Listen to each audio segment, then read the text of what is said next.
ആദരണീയരായ വിധികർത്താക്കളെ, പ്രിയപ്പെട്ട ശ്രോതാക്കളെ, മനുഷ്യ ജീവിതത്തിൽ സോഷ്യൽ മീഡിയകളുടെ കടന്നുകയറ്റം എന്ന വിഷയമാണ് ഈ മത്സരത്തിനായി തെരഞ്ഞെടുത്തിട്ടുള്ള വിഷയം. മനുഷ്യൻ ഒരു സാമൂഹിക ജീവിയാണ്. അവന് സാമൂഹികമായ ചുറ്റുപാടുകളോടുകൂടി മാത്രമേ ജീവിക്കാൻ സാധിക്കുകയുള്ളൂ. അതോടൊപ്പം തന്നെ വിശേഷ ബുദ്ധിയുള്ള, അതോടൊപ്പം നഗ്നതാബോധമുള്ള ഒരു ജീവി കൂടിയാണ് മനുഷ്യൻ. ക്രിയാത്മകമായി കാര്യങ്ങളെ കണ്ടുപിടിക്കാനും അത് ഉപയോഗപ്പെടുത്താനുമുള്ള മനുഷ്യന്റെ കഴിവ് പ്രശംസനീയമാണ്. കാലങ്ങളായി മനുഷ്യൻ ഗുഹയിൽ ജീവിച്ചു. തുടർന്ന് സാംസ്കാരികമായി അഭിവൃദ്ധിപ്പെട്ട് അവൻ പുതിയ കണ്ടെത്തലുകൾ നടത്തി പുതിയ രീതിയിലേക്ക് അവന്റെ ജീവിത സമ്പ്രദായങ്ങൾ മാറി.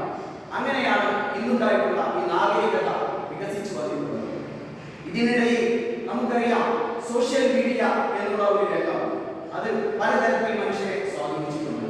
അത് ആദ്യകാലത്ത് അവരുടെ തമ്മിലുള്ള സംഭാഷണങ്ങളും അവരുടെ വാർത്താ കൈമാറ്റ രീതികളും പലതായിരുന്നെങ്കിൽ ഇന്ന് മാറി അത് എണ്ണിയാൽ ഒതുങ്ങാത്തത്ര രീതിയിലേക്ക് മാറിക്കഴിഞ്ഞിരിക്കുന്നു.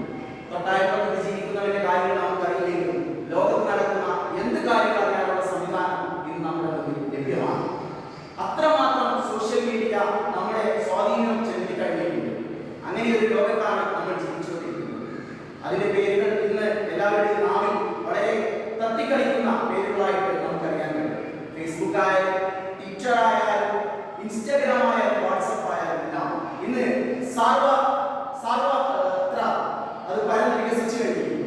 ഏതൊരു നാട്ടിലെ സാധാരണക്കാരന് പോലും വാട്സപ്പ് എന്നുള്ളത് എങ്ങനെ ഉപയോഗിക്കാം, അതിലെന്തെല്ലാം ലഭ്യമാണ് തുടങ്ങിയ കാര്യങ്ങളും അതുവഴി വിദേശത്തുള്ളവരെയോ അടുത്ത നാട്ടിലുള്ളവരെയോ കുടുംബക്കാരെയോ മറ്റോ വിളിക്കുന്നതിനും കണ്ട് സംസാരിക്കുന്നതിനും അതിനപ്പുറം അവരുമായി നിരന്തര സമ്പർക്കം പുലർത്തുന്നതിനും വരെ അത് അത്രമാത്രം മനുഷ്യരെ സ്വാധീനിച്ചു കഴിഞ്ഞിട്ടുണ്ട്. പണ്ടുകാലത്ത് നമ്മൾ പ്രധാനപ്പെട്ട വിശേഷ ദിനങ്ങളിലേക്ക് ആളുകളെ ക്ഷണിച്ചിരുന്നത് നേരിട്ട് പോയിക്കൊണ്ടാണ്. എന്നാൽ ഇന്നത് മാറി. ഇന്ന് ഒരു വാട്സപ്പിൽ ഒരു മെസ്സേജ് അയച്ചാൽ ആള് പരിപാടികൾ കൃത്യസമയത്ത് അവിടെ എത്തിച്ചേരുന്ന ഒരു രീതിയിലേക്ക് നമ്മുടെ അവസ്ഥകൾ, ജീവിത സമ്പ്രദായങ്ങൾ, ജീവിത രീതികൾ മാറി. ഏതൊരു സംഗതിക്കും രണ്ടു വശങ്ങളുണ്ട്. മനുഷ്യന്റെ ഏതൊരു കണ്ടെത്തലിനും ഒരു നല്ല ഒരു വശവും അതോടൊപ്പം തന്നെ ഒരു ദോഷവശവും. ഒരു നാണയത്തിന് രണ്ട് ഭാഗങ്ങളുള്ളതുപോലെ തന്നെ അതുപോലെ തന്നെ ഈ സോഷ്യൽ മീഡിയയുടെ ഉപയോഗത്തിനും അതിന്റെ നിയന്ത്രണത്തിനും അതിന്റെ വളർച്ചയ്ക്കുമെല്ലാം മനുഷ്യൻ ഈ രണ്ട് ഭാഗങ്ങളും കൂടി കണ്ടെത്തേണ്ടിയിരിക്കുന്നു.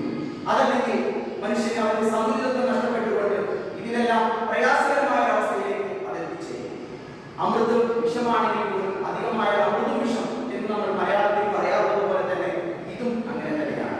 ഇതൊരു നല്ല കണ്ടെത്തലുകളും പുതിയ വിദ്യകളും സാങ്കേതിക വിദ്യകളും വാർത്താവിനിമയ സമ്പ്രദായങ്ങളും അതോടൊപ്പം തന്നെ ആസ്വാദനങ്ങളുമെല്ലാം മനുഷ്യന് സമ്മാനിക്കുന്നുണ്ടെങ്കിലും അവരുടെ തിരക്കിന്റെ ജീവിതത്തിനിടയിൽ ഇന്ന് ആണും പെണ്ണുമെല്ലാം ജീവിതത്തിൽ നെട്ടോട്ടത്തിലാണ്. ഇതിനിടയിൽ ഈ തിരക്കിനിടയിൽ അവന് ഒരു പരിധിവരെ അവന് ഒരു സന്തോഷം കണ്ടെത്തുന്നതിനും ആസ്വാദനം കണ്ടെത്തുന്നതിനും ഈ സോഷ്യൽ മീഡിയ വളരെ സഹായകമാണ്. എന്നാൽ ഇന്നത്തെ തലമുറ, നമ്മുടെ പിഞ്ചു പൈതങ്ങൾ, അതോടൊപ്പം തന്നെ വളർന്നു വരുന്ന യുവതലമുറ, ഇവരെയൊക്കെ ഏതൊക്കെ അർത്ഥത്തിലാണ് സോഷ്യൽ മീഡിയ സ്വാധീനിച്ചിട്ടുള്ളത് എന്നുകൂടി നാം ചിന്തിക്കേണ്ടിയിരിക്കുന്നു.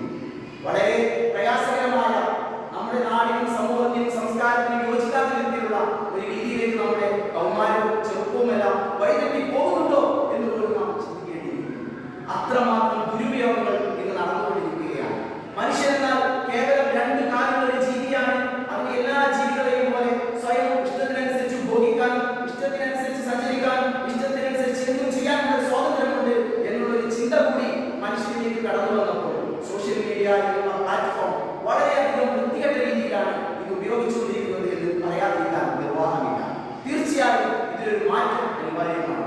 അതിന് ഇങ്ങനെയുള്ള ചർച്ചയ്ക്കെടുത്തിട്ടുള്ള ഈ വിഷയം തന്നെ വളരെ പ്രധാനമായിരിക്കുമെന്നാണ് ഞാൻ വിലയിരുത്തുന്നത്. അതോടൊപ്പം നമുക്ക് അറിയാൻ കഴിയും, നമ്മളെല്ലാവരും പലരും ഓൺലൈനിൽ സജീവമായിരിക്കും. എന്നാൽ ഇങ്ങനെയുള്ള കൃത്യമായ ഇടങ്ങളിലൊന്നും മനുഷ്യരെ കാണാൻ കിട്ടുന്നില്ല. അതിനൊരു ഉദാഹരണമാണ് ഈ നടത്തപ്പെടുന്ന മത്സരം പോലും. ഇവിടെ ഇത് കേൾക്കാനോ ഇതിൽ പങ്കെടുക്കാനോ പോലും ആളുകളുടെ ദൗർലഭ്യം നമ്മൾ കാണുന്നു. നേരെ മറിച്ച് ഇതിനെ വീഡിയോ എടുത്തുകൊണ്ട് പ്രചരിപ്പിക്കുന്നതിനും ഇത് സ്റ്റാറ്റസ് ഇട്ടുകൊണ്ട് ആളുകളുടെ ഇടയിൽ മേനി നയിക്കുന്നതിനും മറ്റുള്ളവരുടെ ജീവിതവുമായി താരതമ്യം ചെയ്യുന്നതിനും പോലും സോഷ്യൽ മീഡിയ കാരണമാകുന്നുണ്ട്. നമ്മളിത് ജീവിതമാക്കുന്നത് സ്വന്തം കുടുംബത്തിലോ സ്വന്തം നാട്ടിലോ സ്വന്തം വീട്ടിലോ നോക്കിയിട്ടല്ല, മറിച്ച് മറ്റുള്ളവരുടെ അവരുടെ സ്റ്റാറ്റസുകളും അവരുടെ സോഷ്യൽ മീഡിയയിലുള്ള പ്രസരണവും അവർ പുറത്തുവിടുന്ന വീഡിയോകളും മറ്റും കണ്ടിട്ടാണ് സ്വന്തം ജീവിതം അടക്കുന്നത് എന്ന് പോലും നമ്മളിത് തിരിച്ചറിയേണ്ടിയിരിക്കുന്നു. തീർച്ചയായും മാറ്റം അനിവാര്യമാണ്. ഈ മാറ്റം തുടങ്ങേണ്ടത്